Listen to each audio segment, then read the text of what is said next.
Life is unpredictable అనడానికి ఇది ఒక నిదర్శనం రా.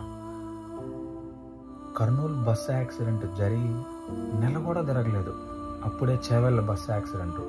ఒక్క క్షణం తప్పిదం 20 మంది ప్రాణాలు దాదాపుగా.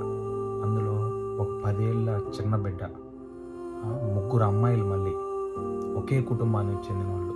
అసలు ఆ కుటుంబం బాధ తలుచుకుంటే గుండె ఎంత తరుక్కుపోతుందంటే అంత తరుక్కుపోతుంది. అంత విషాదమైంది అసలు ఈ ఇన్సిడెంట్. రోడ్డు పైన ఉండే ప్రతి ఒక్కరూ జాగ్రత్త వహించాలిరా, ప్రతి ఒక్కరు బాధ్యత అది. సో దయచేసి ప్రతి ఒక్కరూ జాగ్రత్త వహించండి. ఇది ఒకరు చెప్పేది కాదు మామ, ఇది మనంగా తెలుసుకోవాలి. ఆ సమయంలో హెల్ప్ చేసిన పోలీసులకు కావచ్చు, డాక్టర్స్కి కావచ్చు, ఆ గ్రామస్తులందరికీ ధన్యవాదాలు తెలియజేసుకుంటున్నాను. అదేవిధంగా మళ్ళీ చెప్తున్నాం, ప్రతి ఒక్కరూ జాగ్రత్త వహించాలిరా. ఎవరి కోసం చెప్పండి?